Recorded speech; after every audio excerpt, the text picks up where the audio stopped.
The hall of the Galactic Council was the largest chamber ever built by living hands, a cathedral of power where thousands of alien voices once decided the fate of entire worlds, and on that day, the eyes of the galaxy turned toward it once again. A meeting was called, one meant to preserve peace. But peace had always been fragile when humans were involved. The chamber's golden pillars rose into clouds of mist, filled with the glow of hundreds of alien species. Scaled, feathered, luminous, mechanical. They filled their seats in silence, each one pretending they were above fear. At the center stood a single man dressed in black, human, simple, calm. His hands were folded behind his back, his face unreadable. He looked out across the sea of color and light, and for a moment, he seemed almost small, almost harmless. That illusion would not last long. The council speaker's voice boomed through the chamber, heavy and formal. "Representative of Earth," he said, his tone like someone addressing a child, "you are summoned to discuss your world's violation of Interstellar Border Code 4, subsection 9. You have entered sovereign space without clearance." The man in the suit inclined his head politely. "We were responding to a distress signal," he said quietly, his voice smooth and measured. "A medical transport was under attack." Murmurs rippled through the alien crowd, the sound of arrogance dressed as amusement. "A convenient excuse," the speaker sneered. "Your species hides behind compassion when it suits you." The man didn't flinch. "We hide behind nothing," he said. "We stand where others fall." The words echoed faintly, calm yet sharp. Some laughed, others hissed. They could not see what waited behind those human eyes. At the far end of the chamber, a military delegate leaned forward, his scaled face twisted in disdain. "Humanity," he said loudly, "a race of farmers and fighters pretending to be diplomats." The others chuckled. "Your ships are crude, your colonies small, your technology borrowed. Why does the council still humor you?" The man in the suit turned his gaze toward the alien general and smiled faintly. "Perhaps because they remember what happens when they don't." The laughter stopped for a heartbeat, just long enough for the general to feel insulted. "You dare threaten me in this chamber?" he barked, rising from his seat. The human didn't answer. He merely adjusted his tie. The gesture was small, meaningless, and yet it carried the weight of centuries of quiet pride. The general marched forward, his heavy boots echoing on the polished floor. The guards did not interfere. No one dared stop a council general. He towered over the human, his armor gleaming with symbols of victories won long before Earth had reached the stars. "You come to our world in a suit," the alien said, "as if your soft skin and fragile bones mean anything here." The man's eyes never moved. "It is not the suit that matters," he said softly. "It is the man inside it." The general's hand moved fast, faster than anyone expected, and the strike landed like thunder. The sound cracked through the hall. The human's head turned slightly from the impact, but he did not fall. A red mark formed on his cheek, bright and real. The entire chamber waited for him to break, to shout, to show anger. He did not. He straightened his tie, blinked once, and looked the general in the eyes. The air around them grew cold, the kind of cold that seeps into metal and bone, the kind that warns of storms to come. Something in the human's gaze made the general hesitate. It wasn't fear, it was recognition, the faint instinct that he had just made a mistake that would not be forgiven. "You should not have done that," the man said quietly. His voice wasn't angry. It wasn't even loud. But the sound carried through the chamber like a blade sliding free of its sheath. The guards began to move, surrounding him, weapons drawn, sensors locking. The speaker shouted for order. But before anyone could act, the lights flickered once. The sound of static filled the air. Then everything went black. Panic erupted. Alarms blared. The council guards shouted orders in confusion. When the lights came back, the general was on the floor, his armor cracked, his breathing shallow. The guards nearest to him were slumped against the walls, their weapons bent out of shape as if crushed by invisible pressure. The human stood exactly where he had been, his hands still clasped behind his back, his face calm. "Medical assistance," he said simply.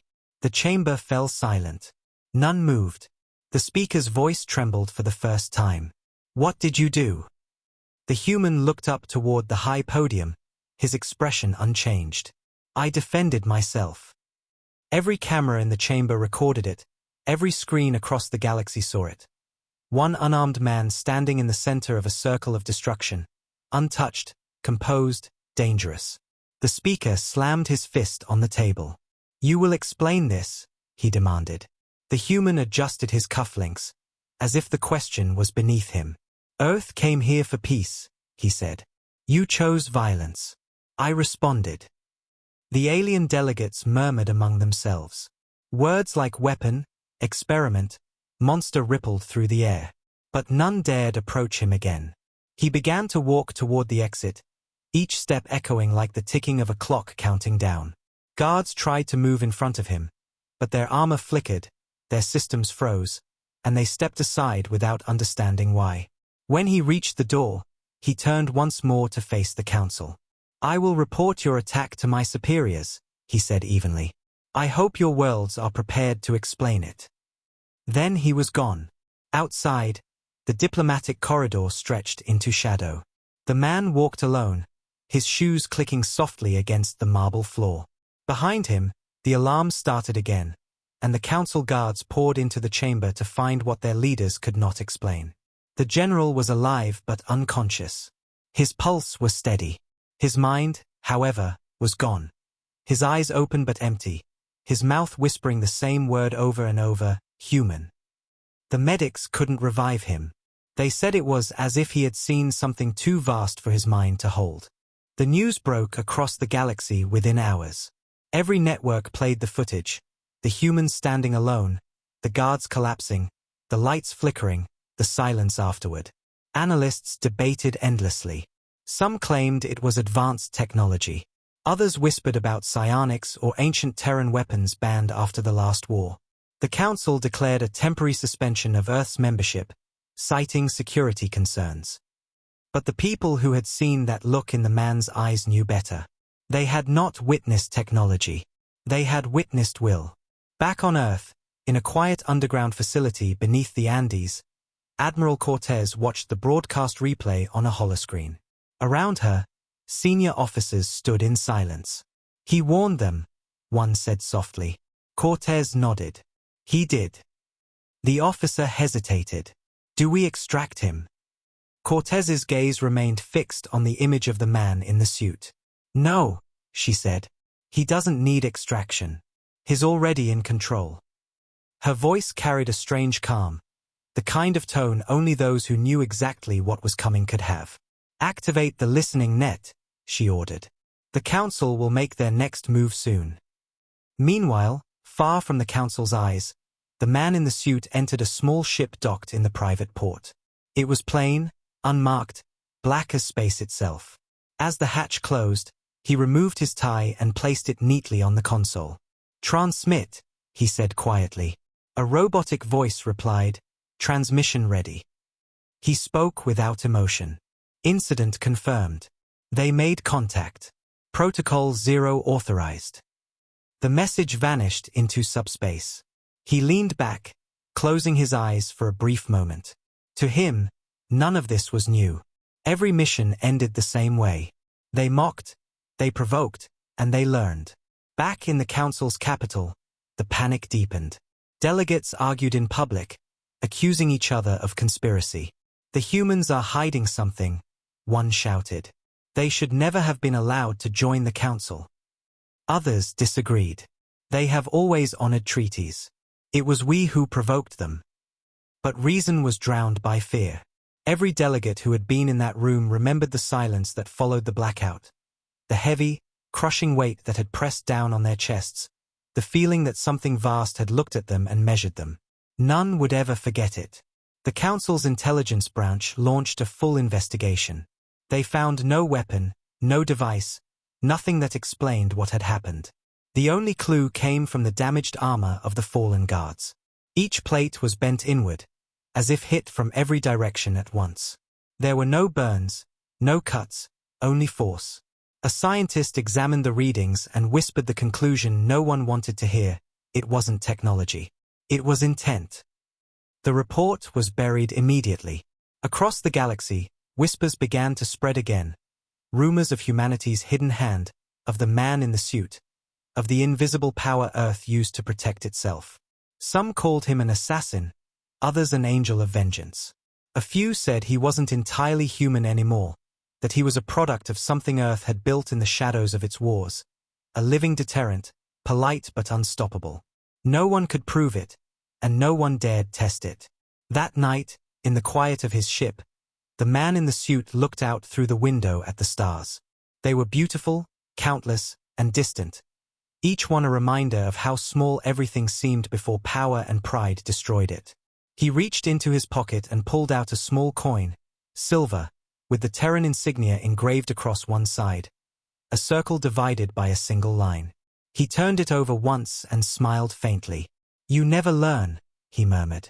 The engines hummed softly, and the ship slipped into the dark, vanishing from all senses. Back in the council chamber, the speaker addressed what remained of his government. His voice shook as he spoke. "This cannot go unanswered," he said. "If we appear weak, the humans will destroy us." But even he did not believe his own words. Deep down, he knew the truth. The humans didn't destroy for power. They destroyed for balance. And that was far more terrifying. In the days that followed, the galaxy's pulse slowed, every species waiting, watching, whispering. The man in the suit had left no trace behind except the silence he carried. The general remained in a coma, muttering fragments of Terran words no one could translate.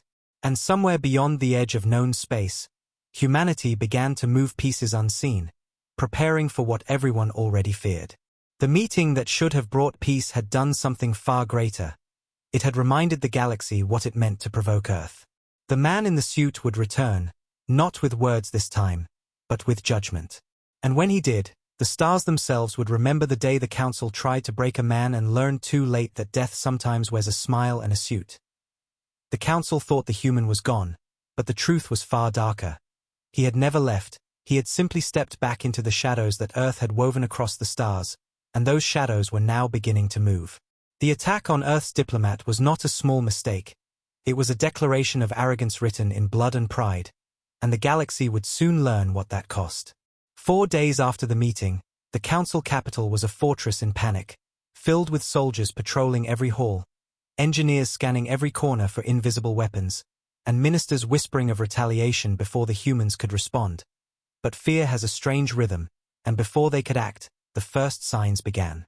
It started quietly, with a single power outage across the central district, then 2, then 10, until entire sectors went black. Communication lines failed. Security feeds looped endlessly. And somewhere in that chaos, someone realized that the system wasn't breaking. It was being rewritten. In the command center, alarms blared as code began rewriting itself across every monitor. The symbols glowing bright white before fading into one phrase repeated over and over again. Terran Response Division. Officers scrambled to shut it down, but every attempt only made the message louder. The speaker demanded explanations, but no one had any, and when one of the generals shouted that he would send ships to attack Earth directly, the main hologram changed. A face appeared in the static, the same human, the same calm eyes, the same faint smile. "I wouldn't recommend that," he said softly. The room fell silent. "Who gave you access to this system?" the speaker demanded, but the man didn't answer the question. "I gave you peace," he said, "and you answered with violence. So now you will understand what peace costs when you break it." Then the hologram flickered, and the lights died again. When they came back, every defense satellite in orbit around the capital had turned its weapons inward. Crews screamed over comms as systems refused to obey manual control. The satellites reprogrammed themselves in perfect synchronization, locking targets on the Council's own fleets, their energy readings climbing higher by the second. "Shut them down," the speaker shouted, but his command officers could only stare at their screens. One whispered, "They're not responding. They're listening to someone else."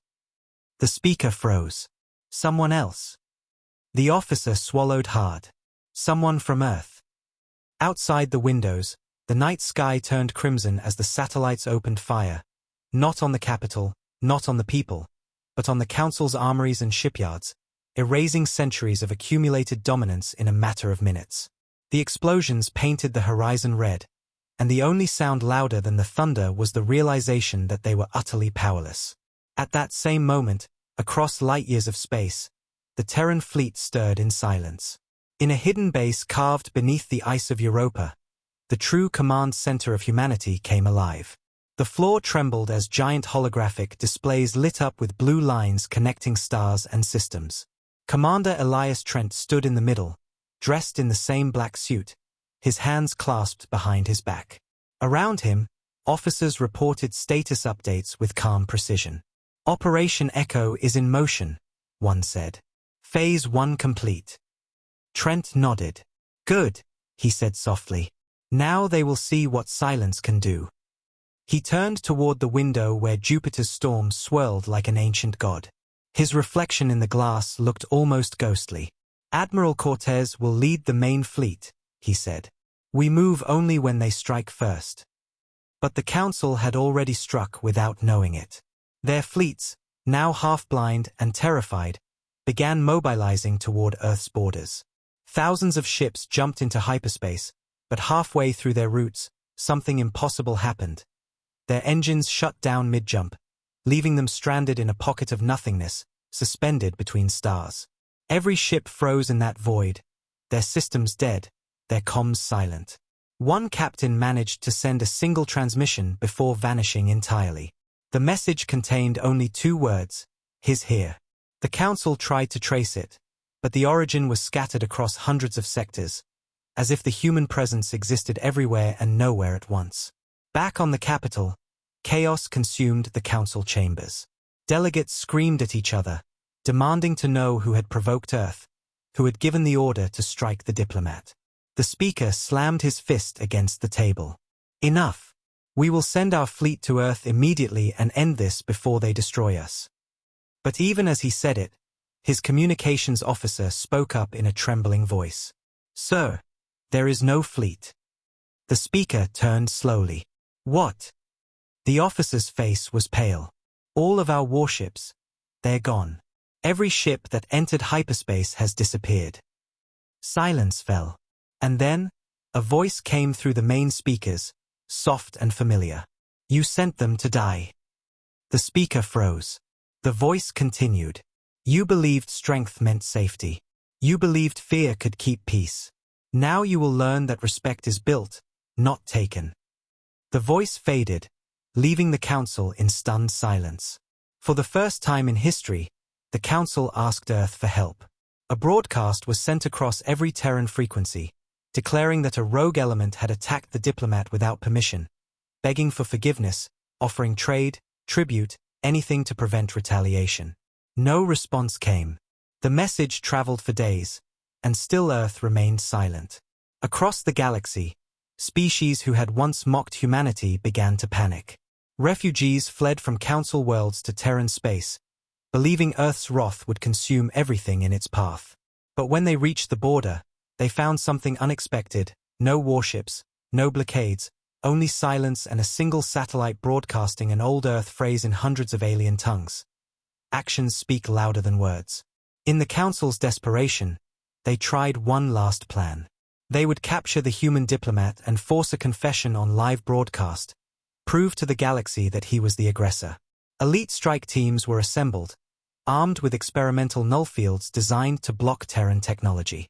They hunted him across systems, tracing rumors and false leads until they finally found him, alone, on a derelict space station orbiting a dead moon.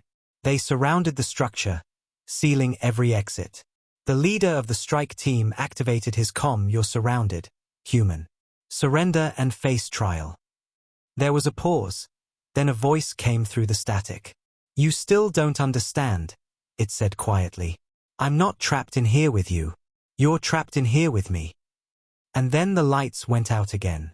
What happened next became legend. The strike team's recordings cut to black for 23 minutes.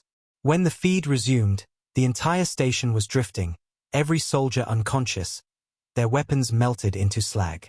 The only trace of the man was a single sentence burned into the metal wall. Peace is earned.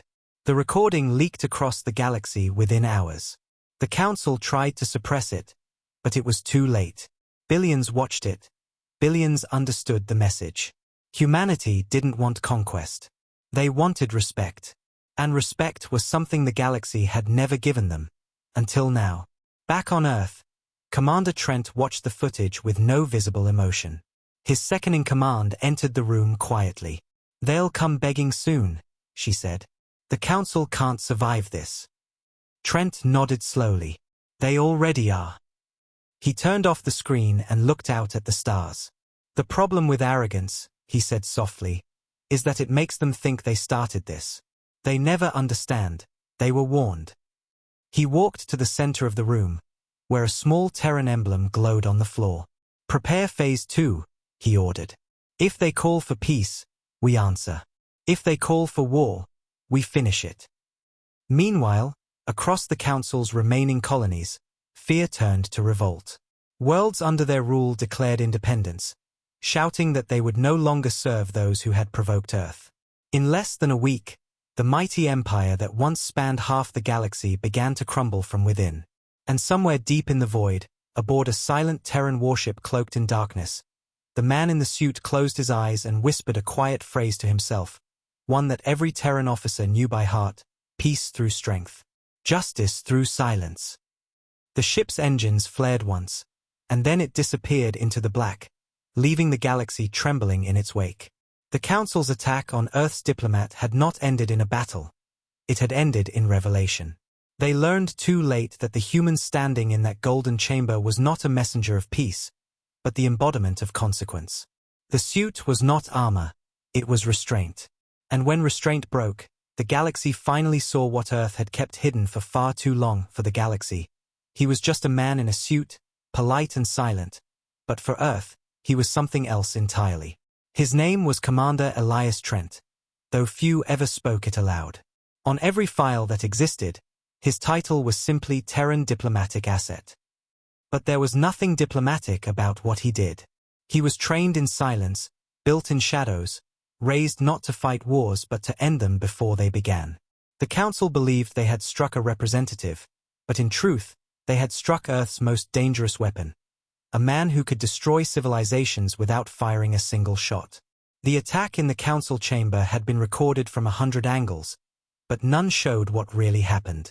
The blackout, the whispers, the moment when the general fell, those were things the human mind could explain, but no alien ever could. And far away, deep beneath Earth's oceans, in the black halls of the Terran Defense Command, the truth of Elias Trent's purpose began to surface once again. The command was buried miles beneath the Atlantic, hidden beneath layers of titanium and water pressure that could crush any fleet. Its walls hummed with power drawn directly from the planet's core. Inside, men and women in dark uniforms worked silently, their eyes glowing faintly from neural implants that connected them directly to the defense grid. At the center of the room stood Admiral Cortez, the same woman who had once commanded the Ultimatum fleet decades ago. Her hair was gray now, her face lined with years of hard decisions. She stared at the holographic projection before her, a single red icon pulsing in the middle of Council space. "They touched him," she said softly. "Now the whole galaxy will feel it." Around her, officers exchanged nervous glances. "Should we call him back?" one asked. Cortez shook her head. "You don't call back a storm once it's started." While the Council scrambled to understand what they had awakened, Earth was already 10 steps ahead. The Terran Command didn't react to events, they prepared for them.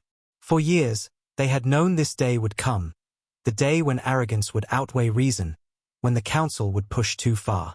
And so they had built something beyond the Council's imagination. A system hidden within every diplomatic transmission, every trade link, every shared technology, tiny fragments of code buried so deep that even the Council's AI couldn't detect them. When activated, those codes formed a network known only as the Shroud, a web that could listen, influence, and rewrite. Elias Trent was not the weapon. He was the trigger. In his private ship, somewhere beyond Council borders, Trent sat alone in the dark. The ship's interior was silent except for the soft hum of the reactor. He stared at a holographic photo hovering in the air, An image of Earth taken from orbit, blue and perfect. You wanted peace, he whispered to the image, his voice almost a confession. And I gave it to you.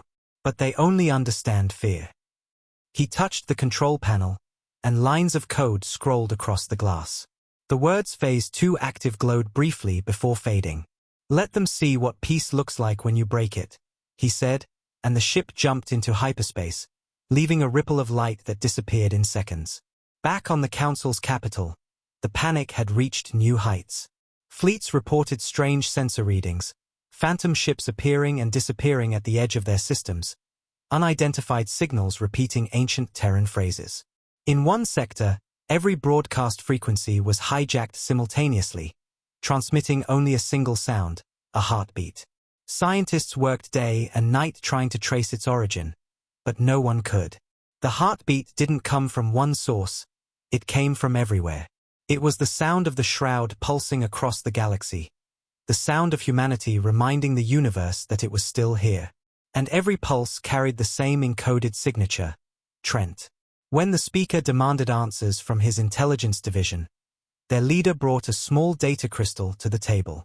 We decrypted the code from the council chamber incident, he said. It's not alien, it's human. It was placed in our systems years ago. The speaker frowned. Years? By who? The officer hesitated. By us, when we installed Earth's diplomatic network. The room fell silent. What does it do? The speaker asked finally. The officer swallowed. It listens, records, and reacts. It's been watching us this whole time. The realization spread through the chamber like fire. They hadn't been betrayed yesterday. They had been living under human surveillance for decades, and never even noticed. Meanwhile, in Terran space, preparations continued. Massive ships drifted beneath the waves, their engines silent, their hulls reflecting nothing. Artificial intelligence units known as architects coordinated the fleet's every move, their voices echoing softly through the command network. Phase 2 in progress, one said. All systems synchronized. On the main screen, Admiral Cortez watched as dozens of dots blinked into formation. You know he's not coming home until it's over, she said quietly. Her second-in-command nodded. He never does. Cortez smiled sadly. He's not meant to. Elias Trent's journey took him to a barren moon orbiting a gas giant in neutral space. There, a small outpost once owned by the Council now served as his base of operations. He stepped out of his ship into the cold night air, his breath misting in the low gravity. The stars stretched above him like a million eyes. Inside the base, he found the old equipment still running, the remnants of the first human embassy that had ever opened outside Sol. It had been abandoned decades ago, its walls covered in dust and history. He touched one of the consoles and powered it on. The screen flickered to life, displaying an old message from the United Terran Alliance. Peace is the path of strength. Strength is the shield of peace. He smiled faintly. Still true, he murmured.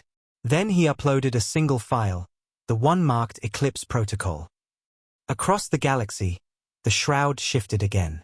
The Council's scientists detected it immediately. Energy readings off the charts, patterns too complex to decode. They thought it was an attack, but it wasn't. It was a warning. The shroud began releasing fragments of data into their networks. Records of every war crime the Council had ever hidden, every broken treaty, every secret genocide. The truth spread like wildfire across the galaxy, not through speeches or broadcasts, but through every screen, every device, every neural link. Billions saw it. Billions learned the truth. And all of it ended with the same message signed at the bottom: you attacked the wrong man. Inside the council chamber, chaos erupted. Delegates screamed at one another. Soldiers stormed in. Systems crashed. The speaker shouted for his guards, but none came. They were too busy trying to delete the files. It was already too late. Outside, riots broke out on the streets. Civilians demanded answers. Armies refused to obey. The council's power, once unbreakable, was collapsing from the inside, not from human weapons, but from human precision. As the panic consumed the galaxy, Elias Trent sat in the quiet of his outpost, watching the storm he had unleashed. His communicator buzzed softly. It was Admiral Cortez. Her face appeared on the screen, grim but calm. "It's working," she said. "They are tearing themselves apart." Trent nodded. "They always do." She hesitated. "What happens when they ask for peace?" He looked out at the stars, his reflection faint in the glass. "Then they'll finally understand what peace costs." He ended the call and stood alone, listening to the hum of the machines as the shroud completed its work. For the first time in years, he allowed himself to feel something. Tiredness, perhaps, or regret. The galaxy would call him many things. Assassin, diplomat, monster, savior. But he was none of them. He was simply the hand that delivered Earth's promise. Never again would humanity kneel. He walked outside the base and looked up at the sky, where distant flashes of light marked the collapse of the old order. "You could have chosen peace," he whispered. "You should have." The wind howled softly across the barren rocks as if answering him. Then he turned back toward his ship. His work was not done. The Council would beg, but humanity would not bow. The man behind the suit was not an envoy, not a soldier, but a shadow carved into history, silent, polite, and unstoppable. The galaxy trembled before dawn as if the stars themselves knew what was coming, and somewhere deep in the silence of space, humanity prepared to answer the blow that had been dealt to them. For years, Earth had been quiet, patient, and polite, speaking softly while the Council shouted. Yet silence does not mean surrender, and when the Council struck their diplomat, it did not wound Earth's pride, it triggered their response. They called it the retaliation, though no one on Earth used that word. They called it correction. Hidden beneath the dark side of the moon, the Terran fleet came alive, thousands of warships powering up in unison, their engines glowing white against the endless black. On the bridge of the flagship Vigilant, Admiral Cortez stood before the viewing glass as Earth's blue glow faded behind her. "Deploy shadow wings," she ordered quietly. The words were calm, almost peaceful, but the effect was thunder. Across the fleet, massive hangar doors opened, and small, black, dagger-shaped ships slipped into space, vanishing the moment they left the hangar light. No engine flares, no signatures, nothing, just shadows moving faster than thought. These were humanity's ghosts, the shroud-borne craft that no scanner could see, designed not for war, but for demonstration. "Let them feel the eyes they cannot see," Cortez said softly, and her officers nodded, knowing the galaxy would wake to fear before the first shot was ever fired. In the Council's capital system, panic turned to paranoia. The fleet commanders screamed over comms, ordering planetary defenses to maximum alert. Yet even as their weapons charged, their targets disappeared. Whole squadrons blinked off scanners, starbases reported seeing reflections that weren't there, and sensor officers swore they felt something moving behind their ships but found nothing. One young lieutenant whispered, "They are here." His superior laughed bitterly until the lights flickered, and every control screen filled with two words, "Terran presence confirmed." The message repeated in every language of the Council, accompanied by an audio tone, a human heartbeat. That sound spread across the galaxy like a storm. It came from every device, every ship, every relay, pounding slow and steady, as if the universe itself had a pulse again, and that pulse was human. The Council speaker stood before the emergency assembly, his face pale beneath the glow of holograms showing their collapsing fleets. "They are manipulating us," he shouted. "Psychological warfare." But even as he spoke, another hologram appeared uninvited. A man in a black suit, standing in darkness, calm and composed. It was Elias Trent. The speaker froze as the man's voice filled the chamber. "You fired the first shot," he said, his tone quiet yet unshakable. "You broke peace. You struck without cause. Now you will witness consequence." The Council delegates screamed, demanding the feed be cut, but no system responded. "You built your empire on fear," Trent continued. "You believed kindness was weakness. You were wrong." Then the image vanished, and every ship in the Council's navy went dark. In the blackness of space, only one light remained, a Terran beacon pulsing near the system's sun, carrying a single message, we are awake. The first retaliation wasn't a bombardment. It was silence. Entire fleets stopped responding, their drives disabled by code embedded years before. Cities dependent on Terran energy systems lost power, starports shut down, and communications were replaced by human transmissions showing the Council's own war crimes, their betrayals, their secret experiments. The galaxy didn't see destruction. It saw exposure. And that hurt worse than war. They're tearing us apart from the inside, one admiral cried. We can't fight what we can't see. He was right. Humanity wasn't fighting for victory. They were teaching a lesson. They wanted the Council to feel the helplessness they had once inflicted on others. In a single day, half the Council's power grid failed, and over 100 worlds declared neutrality, terrified of provoking Earth. The empire that had ruled for centuries began to crumble like dust under quiet human hands. Meanwhile, aboard his small unmarked ship, Elias Trent monitored every move. His eyes were cold, unblinking, as he watched star maps shift and alliances fracture. They always think we want war, he said to himself. They never understand. We want them to stop. A transmission came through, Admiral Cortez's voice steady as ever. The Council has sent a request for negotiations, she said. Trent smiled faintly. Good. Let them believe they still have a choice. He cut the line and leaned back in his chair. For him, this wasn't revenge. It was duty. He remembered his father's words long ago, before humanity ever joined the stars. If they ever forget what we are, remind them, but remind them gently. His definition of gentle was something the galaxy would never forget. In the Council's capital, desperation grew. The Speaker ordered his remaining fleets to strike at Earth directly, to show strength, to regain control. The admirals hesitated. None wanted to be the one to provoke another response. Do it, the Speaker roared, or we lose everything. Reluctantly, the fleet jumped towards Sol System, but what they found there broke their courage forever. When they emerged from hyperspace, they expected Earth's defenses, ships, satellites, stations, but there was nothing. Just empty space and the planet below, blue and still. No response, one captain said. They're undefended. The Speaker's voice came through the channel. Fire! The command was never carried out. Before the ships could aim, the stars around them flickered, and the space between them twisted. Something vast was moving. Out of the darkness came ships unlike anything the Council had ever seen. Massive, silent, their black hulls glowing faintly along the edges like veins of fire. They surrounded the fleet without sound, their sheer size blotting out the sun. The largest of them broadcast a single signal, return home. The alien captains froze. One of them whispered, we're not alone. Then, as if obeying gravity, every ship began to turn back on its own, their controls overridden. The humans didn't need to destroy them.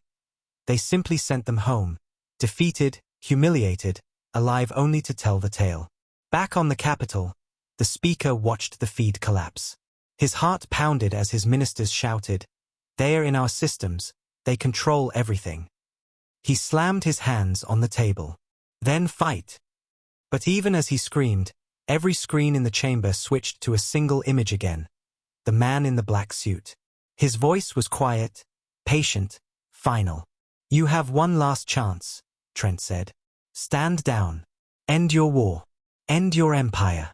Or we will end it for you. The Speaker tried to respond, to shout something, anything, but no sound came from his throat.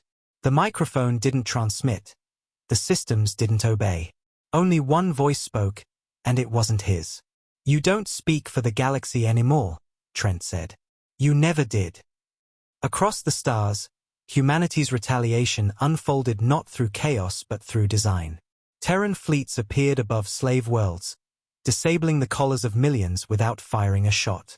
They turned off the machines of oppression, silenced the guns of tyrants, erased the names of those who profited from control. Wherever they went, they restored balance, not through conquest, but through silence.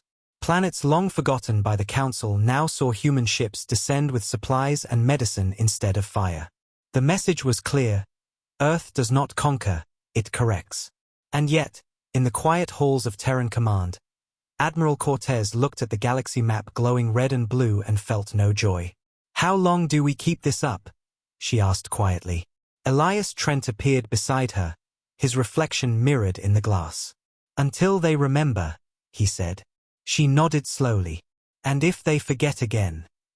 He looked out at the stars, his expression unreadable. "Then we remind them again." As the last of the Council fleet surrendered, their leaders sent a final plea for forgiveness. Humanity did not reply. They didn't need to. The retaliation was complete. The galaxy understood. Peace was restored, not the fragile peace built on fear and politics, but the heavy peace that comes after you've seen the abyss and know it can return. Somewhere beyond the Council's dying light, Elias Trent stood aboard his ship, watching the stars flicker one by one as transmissions from fallen worlds went silent. "Peace achieved," the computer announced softly. He adjusted his tie, straightened his cuffs, and whispered, "Good. Let's keep it that way." The galaxy thought it had seen the worst, but what came next was not destruction. It was truth, and truth was far more terrifying than any weapon humanity could ever build. When the retaliation ended, the stars grew quiet, fleets stopped moving, and every world held its breath waiting for the next command from Earth. But the humans didn't speak, they didn't invade, they didn't even appear, and that silence became heavier with each passing hour until finally the message came, not through diplomats or soldiers, but through every network, every communication relay, and every mind linked to the galactic grid. The message contained no threats, no ultimatums, only files, millions of them, each one stamped with the seal of the Terran Response Division. The Council tried to block it, but it spread faster than light, every attempt to delete it only making it multiply. And when the first file opened, the galaxy saw what the humans had been hiding, not to protect themselves, but to protect everyone else from the truth. Inside those files were records, centuries of the Council's lies, their secret wars, their betrayals, their crimes against species that had vanished without explanation. Entire planets erased from archives were suddenly named again, each entry showing who ordered their destruction. The aliens who had served the Council loyally watched in horror as they discovered they had been slaves without chains, manipulated and controlled for generations. The documents showed trade deals that starved worlds, peace treaties that were really cover operations, and experiments so cruel they made even the oldest predators of the stars tremble. Every truth that had been buried to preserve the illusion of order now burned through the galaxy like wildfire. And at the end of every document, one simple statement appeared: "You attacked a man who came to offer peace. Now you will see why he wore a suit." The broadcasts spread beyond control. Civilizations turned on the Council overnight. Riots broke out on the capital, flames lighting the same halls where they once mocked humanity. Soldiers laid down their arms, refusing to fight for leaders who had fed them lies. The speaker watched from his private chamber as the empire he built in arrogance crumbled into dust before his eyes. How did they find all this?" he asked his intelligence chief, but the officer said nothing. He knew the answer. The humans had always known. They had every file, every secret, every shadow. When Earth joined the Council, they hadn't come as equals. They had come as observers, studying, waiting, understanding. Humanity hadn't been asleep all those years. They had been listening. And now they were done listening. In the Terran Command bunker deep beneath the Atlantic, Admiral Cortez watched the galaxy burn not with fire, but with revelation. Her officers looked uneasy as billions of transmissions poured in. Pleas for forgiveness, calls for surrender, and cries of panic. "They are tearing themselves apart," one officer said quietly. "We didn't even fire a shot this time." Cortez nodded, her expression unreadable. "That's because truth doesn't need a weapon," she said. "It only needs to be seen." Behind her, the holographic map of the galaxy pulsed with red and blue lights, showing rebellions erupting on every world. "Should we intervene?" her aide asked. She shook her head. "No. Let them face what they've done. We'll move when the noise dies down." And in that moment, the galaxy began to understand that humanity didn't destroy empires. They made them destroy themselves. On a distant moon, hidden behind the glow of a dying star, Elias Trent sat alone in a dark room, watching the chaos unfold. The blue light from the holograms reflected off his face, calm as always. "They always need proof," he whispered. "And when they get it, they still don't believe until it's too late." He watched the speaker's frantic broadcast as the council leader tried to declare the documents fake. But the files were verified by their own systems, their own codes, their own seals. There was no escape. The truth was absolute. The people they once ruled now saw them as monsters. Trent leaned back in his chair and sighed. "You should have listened," he murmured, his tone more sad than angry. "All you had to do was not touch the suit." As the days passed, the council lost all control. One by one, their colonies broke away. Slave races rose up, destroying their overseers. Worlds that had never known freedom lit beacons into the sky, each one bearing the mark of Sol, a symbol of defiance and respect. And yet, for every world that found freedom, a dozen more fell into chaos. The balance was gone, and humanity knew it. So on the 10th day after the files were released, the humans acted again, not with violence, but with presence. Across hundreds of systems, the sky filled with Terran ships, black as night, appearing without warning or sound. They didn't fire, they didn't demand, they just hovered, watching, recording. To every planet below, it felt like judgment had arrived. The message broadcast through the ship's lights was the same everywhere: balance must be restored. In the capital, the speaker finally broke. He went before the cameras, his once proud voice trembling. "We were wrong," he said. "We deceived you. But the humans, they are not saviors. They are executioners hiding behind mercy." But no one listened anymore. His words were empty. The people had seen too much, and the humans didn't need to respond. They just let him speak until his own soldiers arrested him. The broadcast ended with the same image that had haunted the galaxy since the first attack. The man in the black suit standing in silence. No words, no weapons, only the weight of his gaze. That image alone became more powerful than any army. In Terran space, Admiral Cortez received a message marked Priority 0. It came directly from Trent's ship. The transmission was only one sentence: "The lesson is almost complete." She read it twice, then turned to her crew. "Begin stabilization protocols," she ordered. "Send aid ships to neutral worlds. Humanity doesn't just end wars. We repair what they break." Her officers obeyed without question. The Black Fleet scattered, deploying medical units, supplies, and diplomats to worlds torn apart by the truth. The galaxy expected vengeance. Instead, they got compassion.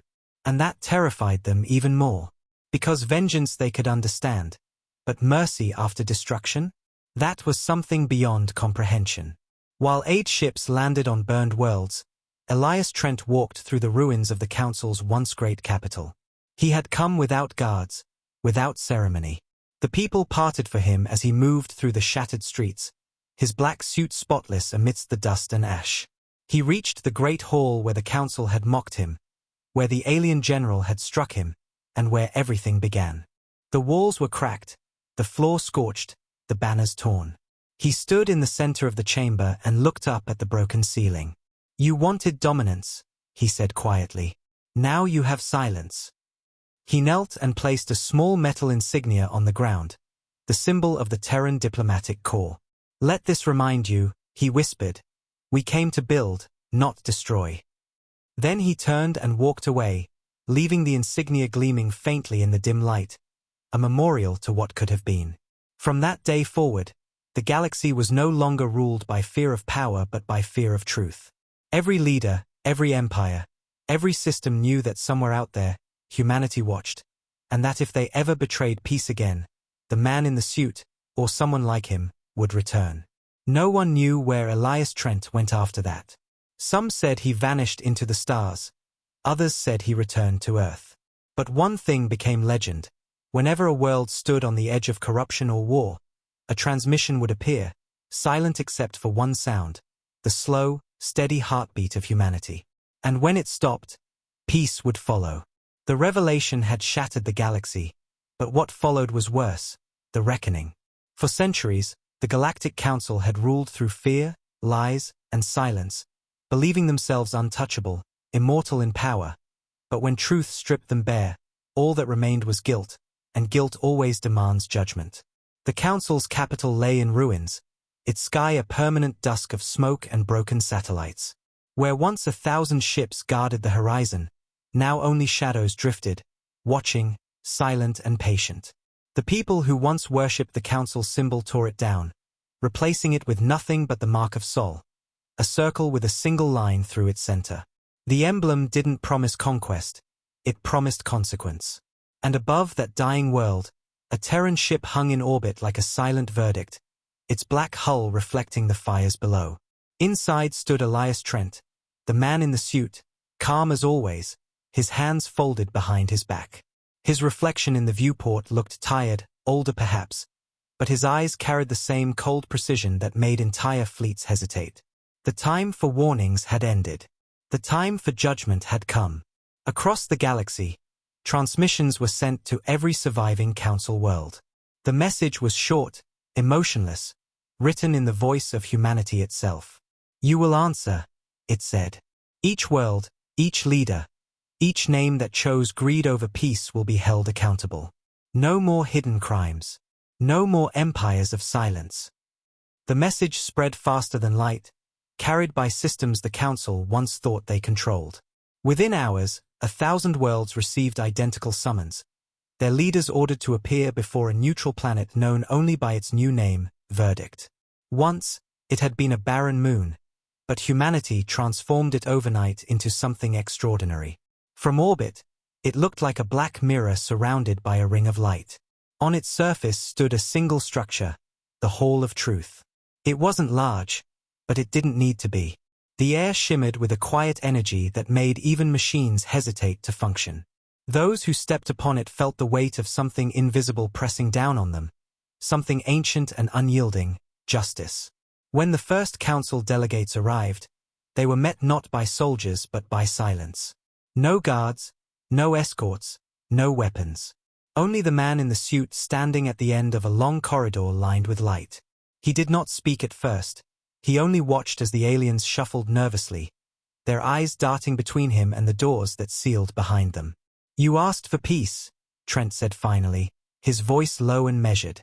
"And when peace came, you called it weakness. You enslaved, you lied, you killed to maintain your illusion of power." One of the former generals snarled, "You think you're better than us?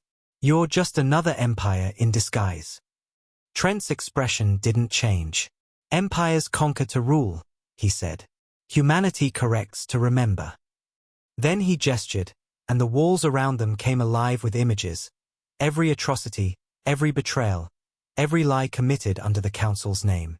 The aliens dropped to their knees, their faces illuminated by their own sins. "This is not vengeance," Trent continued softly. "This is truth. And truth will decide what happens next." The trials began, but they were not the kind anyone expected. There were no judges, no juries, only the presence of the humans and the evidence of history. Each leader was shown what they had done, forced to face it in front of the galaxy. Entire worlds tuned in to watch. There were no speeches, no pleas.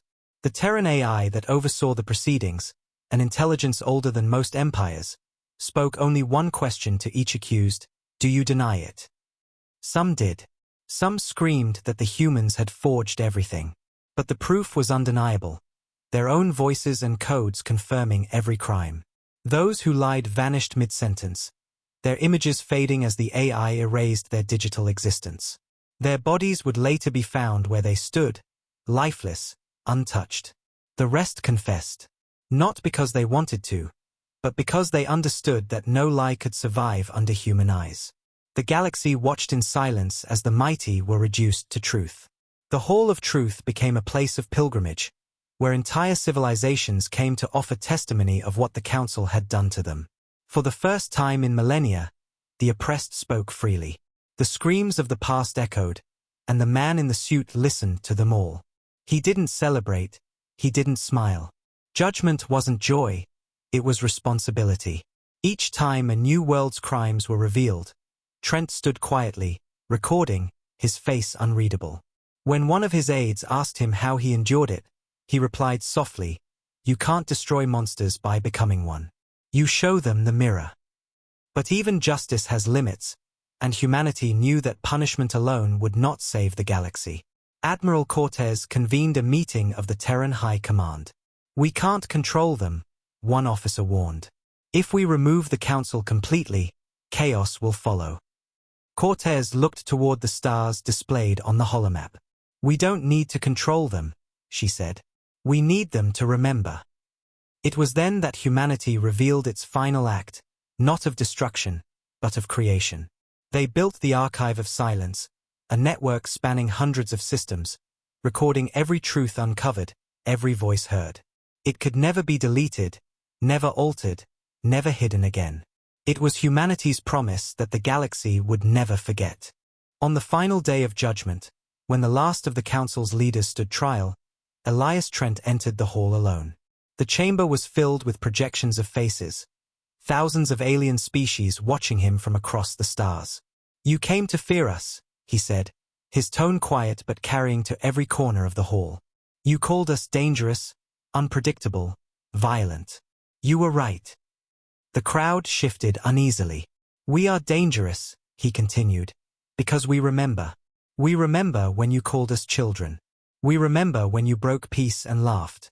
We remember every colony you burned and every voice you silenced. And we chose not to forget." His eyes burned like fire beneath calm words. "This is your sentence. Not death, not destruction, but memory. You will live knowing the galaxy knows what you were. You will rebuild, and you will look to the sky every night knowing we are still watching." When he finished, there was no applause, no cheer, only silence. That silence became humanity's new anthem. It was not the silence of fear but of acknowledgement, the heavy quiet that follows truth. The Council was dissolved. A new alliance was formed, built on equality and law, but at its heart, every member carried the same understanding. Earth did not sit among them as an equal. It sat above them as a reminder. The Terran fleets withdrew from occupied systems, their ships disappearing into the dark. No one dared pursue them. The galaxy tried to move on, but they never truly did. For even when peace returned, every broadcast, every communication still carried a faint echo of that heartbeat, slow and steady, the sound of judgment itself. Elias Trent returned to Earth after the trials ended. The oceans shimmered beneath silver skies, the cities quiet, the people calm. He walked along the cliffs overlooking the sea, the same place where the first Terran ships had once launched toward the stars. Admiral Cortez met him there, her uniform gleaming in the sun. "It's done," she said. He nodded. "For now." She looked out toward the horizon. "They'll fear us forever." He turned to her, his expression softer than it had been in years. "Then maybe they'll finally respect peace." For a moment, the two stood in silence, the wind carrying the faint hum of distant ships above. "And you?" she asked. "What will you do now?" He smiled faintly, the kind of smile that hides too many memories. "Disappear," he said, "until they forget again." He walked away, his black suit blending into the light until he vanished, leaving only his reflection in the water below. The legend of the man in the suit spread further than any fleet ever could.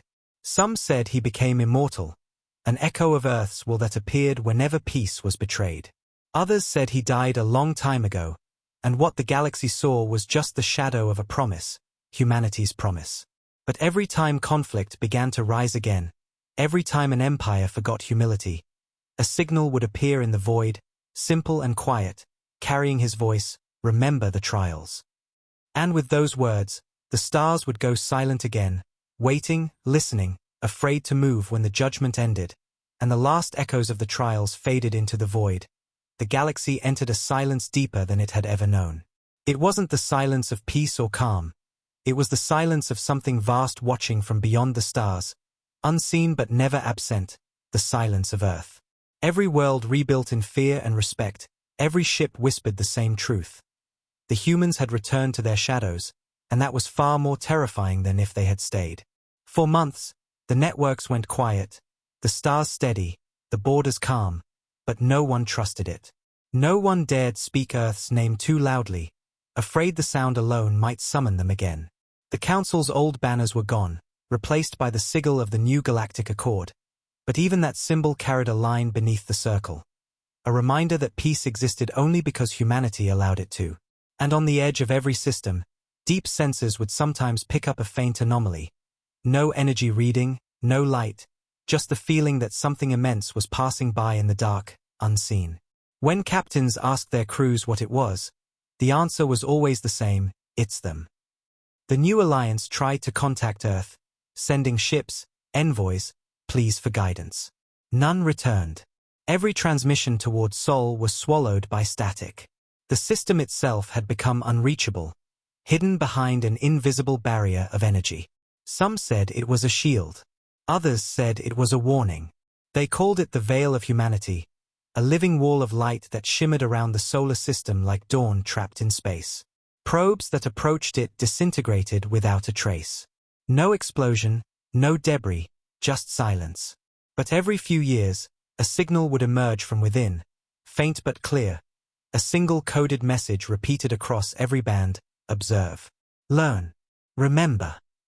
The galaxy did as it was told. They remembered. On Earth, the oceans calmed again, the sky filled with gentle blue light. Cities thrived, but beneath the surface, deep in the black bunkers of Terran Command, the machines still hummed. The shroud was never dismantled, only sleeping. The archive of silence grew larger each day, recording everything the galaxy said and did, preserving peace not through trust but through awareness.